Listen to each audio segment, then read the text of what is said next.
ಕರ್ನಾಟಕ ಪ್ರದೇಶ ಬಂಜಾರ ಸೇವಾ ಸಂಘದ ವತಿಯಿಂದ ಬೆಂಗಳೂರಿನ ಬಂಜಾರ ಭವನದಲ್ಲಿ ಡಾಕ್ಟರ್ ಬಿಆರ್ ಅಂಬೇಡ್ಕರ್ ಹಾಗೂ ಶ್ರೀ ಸಂತ ಸೇವಾಲಾಲ್ ಜಯಂತ್ಯೋತ್ಸವ ಮತ್ತು ಸಂಘದ ನೂತನ ಕೇಂದ್ರ ಕಚೇರಿ ಉದ್ಘಾಟನೆಯ ಜೊತೆಗೆ ತಿರಂಗ ಯಾತ್ರೆ ಹಾಗೂ ಸಾಧಕರಿಗೆ ಪ್ರಶಸ್ತಿ ಪ್ರದಾನ ಸಮಾರಂಭವನ್ನು ಉಪಸಭಾಪತಿಗಳಾದ ರುದ್ರಪ್ಪ ಮಾನಪ್ಪ ಲಮಾಣಿ ಅವರ ಅಧ್ಯಕ್ಷತೆಯಲ್ಲಿ ಆಯೋಜಿಸಲಾಯಿತು.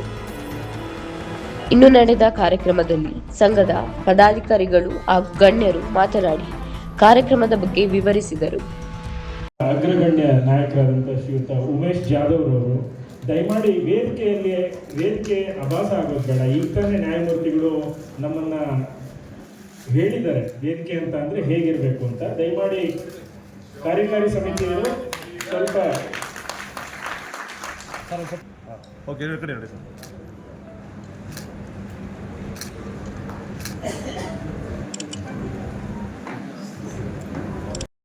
ಒಂದು ದಿನ ತಮ್ಮ ಲೈಫನ್ನೇ ಹಾಳು ಮಾಡ್ಕೊತಾರೆ. ಅದು ಹೇಗೆ ಅಂದರೆ, ಒಂದು ಗಾಢವಾದ ಕತ್ತಲು ಅಂದರೆ ರಾತ್ರಿ, ಅಲ್ಲಿ ಒಂದು ದೀಪ ಉರಿತಾ ಇರ್ತದೆ. ಆ ದೀಪದ ಬಳಿ ಈ ಚಿಟ್ಟೆಗಳೆಲ್ಲ ಅದಕ್ಕೆ ಒಂದು ಅಟ್ರಾಕ್ಷನ್ ಬರ್ತದೆ, ಆಕರ್ಷಣೆ ಒಳಗೆ ಹತ್ತಿರ ಬರ್ತದೆ. ಇವತ್ತಿನ ದಿವಸ 8/6/2021 ಬೆಂಗಳೂರಿನಲ್ಲಿ ನಮ್ಮ ಬಂಜಾರ ಭವನ ಕಲ್ಯಾಣ ಮಂಟಪದಲ್ಲಿ ಡಾಕ್ಟರ್ ಬಾಬಾ ಸಾಹೇಬ್ ಅಂಬೇಡ್ಕರ್ ಮತ್ತು ನಮ್ಮ ಧರ್ಮಗುರು ಆದ ಸೇವಾಲಾಲ್ ಮಹಾರಾಜ್ ಅವರ ಜಯಂತ್ಯೋತ್ಸವ ಕಾರ್ಯಕ್ರಮವನ್ನು ನಾವು ಇವತ್ತು ಇಲ್ಲಿ ಮಾಡಿದ್ದೀವಿ. ಹಾಗೂ ನಮ್ಮ ಕರ್ನಾಟಕ ಪ್ರದೇಶ ಬಂಜಾರ ಸೇವಾ ಸಂಘದ ನೂತನವಾಗಿ ಆಗಿರುವ ಕಟ್ಟಡವನ್ನು ಉದ್ಘಾಟನೆ ಮಾಡಿದ್ದೀವಿ ಸರ್. ಈ ಸಂದರ್ಭದಲ್ಲಿ ಎಲ್ಲ ನಮ್ಮ ರಾಜ್ಯಾದ್ಯಂತ ಗಣ್ಯ ವ್ಯಕ್ತಿಗಳು ಬಂದಿದ್ರು. ನಮ್ಮ ಕರ್ನಾಟಕ ಪ್ರದೇಶ ಬಂಜಾರ ಸೇವಾ ಸಂಘದ ಅಧ್ಯಕ್ಷರಾದ NR ನಾಯಕರು ಬಂದಿದ್ರು. ಮತ್ತು ನಮ್ಮ ಮಾಜಿ MP ಮತ್ತು ಈಗ ಹಾಲಿ ಆಲ್ ಇಂಡಿಯಾ ಬಂಜಾರ ಸೇವಾ ಸಂಘದ ರಾಷ್ಟ್ರದ ಅಧ್ಯಕ್ಷ ಆದ ಶ್ರೀಮಾನ್ ಡಾಕ್ಟರ್ ಉಮೇಶ್ ಜಾಧವ್ ಬಂದಿದ್ರು. ಮತ್ತು ಮೇಲಾಗಿ ಸಿದ್ದನಾಯಕರು ಇದ್ರು. ಸಾಕಷ್ಟು ಜನರಿದ್ರು. ಪ್ರೋಗ್ರಾಮ್ ಮಾತ್ರ ಒಳ್ಳೆ ಕಾರ್ಯಕ್ರಮ ಆಗಿದೆ. ಎಲ್ಲ ರೀತಿಯಿಂದ ಆಗಿದೆ. ಮೇಲಾಗಿ ಇಲ್ಲಿಂದ ನಾವು ತಿರಂಗ ಯಾತ್ರಾನು ನಮ್ಮ ಡಾಕ್ಟರ್ ಬಾಬಾ ಸಾಹೇಬ್ ಅಂಬೇಡ್ಕರ್ ಮುಖ್ಯವಾದದ್ದಂದ್ರೆ ಸಂತ ಸೇವಾಲಾಲ್ ಜಯಂತಿ ಮತ್ತು ಅಂಬೇಡ್ಕರ್ ಜಯಂತಿಯನ್ನು ಆಚರಣೆ ಮಾಡಬೇಕು. ಜೊತೆಗೆ ಮುಖ್ಯವಾಗಿ ನಮ್ಮ ಸಂಘದ ಪ್ರಧಾನ ಕಚೇರಿಯನ್ನು ಪ್ರಾರಂಭ ಮಾಡಬೇಕಾಗಿತ್ತು. ಆ ಉದ್ಘಾಟನೆ ಮಾಡಲಾಗಿದೆ. ಎರಡನೇದ್ದು, ಮೂರನೇದ್ದು, ನಮ್ಮ ಮುರಳಿ ಅವರು ತೀರ್ಕೊಂಡದ್ರಿಂದ ಅವರ ಪ್ರಯುಕ್ತ ತ್ರಿರಂಗವನ್ನ ಸೈನಿಕ ಅವ್ರ ಪರವಾಗಿ ತ್ರಿರಂಗವನ್ನ ಇಡೀ ನಮ್ಮ ಜ್ಞಾಪಕಾರ್ಥವಾಗಿ ನಾವು ಮಾಡಿದ್ದೀವಿ. ಇನ್ನು ಉಳಿದಿದ್ದ ವಿಷಯ ಅಂದ್ರೆ, ನಾವು ಬಂಜಾರರಾಗಿ ಮೀಸಲಾತಿ ಬಗ್ಗೆ ಹೊಡೆದಾಡ್ತಾ ಇಲ್ಲ. ನಾವು ನಮ್ಮ ಜನಗಣತಿ ಆಗಬೇಕು. ನಾವೆಲ್ಲ ಗುಡ್ಗಾಡು ಪ್ರದೇಶದಲ್ಲಿದ್ದೀವಿ.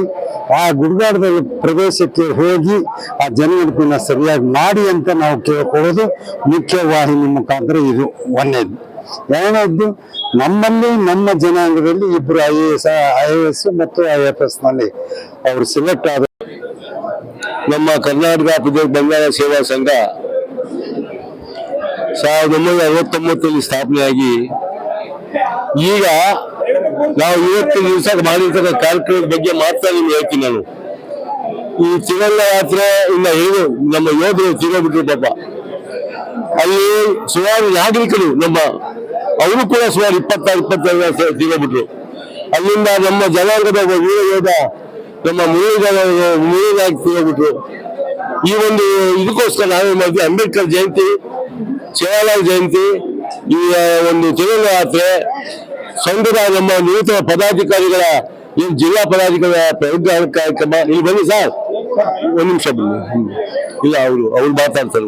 ಮುಂದಿಟ್ಕೊಂಡು ಈ ಒಂದು ಸಂಘದಲ್ಲಿ ಯಾವ ತರ ತಾರತಮ್ಯ ಏನು ಇಲ್ಲ. ಇಲ್ಲಿ ನಮ್ಮ ಅಧ್ಯಕ್ಷರು ಏನು ಹಿಂದೆ ಬಹಳ ಜನ ಬಂದು ಹೋಗಿದ್ರು.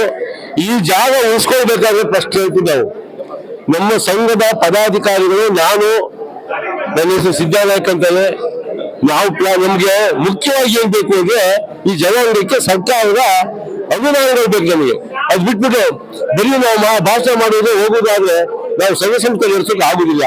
ಅದರಿಂದ ಈಗ ಈ ಮಾಧ್ಯಮದ ಮೂಲಕ ನಾನು ಏನು ಹೇಳ್ತೀನಿ ಸರ್ಕಾರಕ್ಕೆ ಅಂದ್ರೆ, ನಮಗೇನು ನೀವು ಬಂದು ಉದ್ಘಾಟನೆ ಮಾಡುವಾಗ ಬಂಜಾರ ಭವನ ಉದ್ಘಾಟನೆ ಮಾಡುವಾಗ ನೀವು ಏನು ಆಶ್ವಾಸನೆ ಕೊಟ್ಟಿದ್ರಿ, ಮುಖ್ಯಮಂತ್ರಿಗಳು, ಉಪಮುಖ್ಯಮಂತ್ರಿಗಳು, ಸಮಾಜ ಕಲ್ಯಾಣ ಸಚಿವರು ಏನು 8 ಕೋಟಿ ಬಿಡುಗಡೆ ಮಾಡ್ತೀವಿ ಅಂತ ಹೇಳಿದ್ರಿ, ಅದು ಸರ್ಕಾರದ ಹಂತದಲ್ಲಿದೆ, ಅದು ಖಂಡಿತ ಮಾಡ್ಕೊಡ್ಬೇಕು.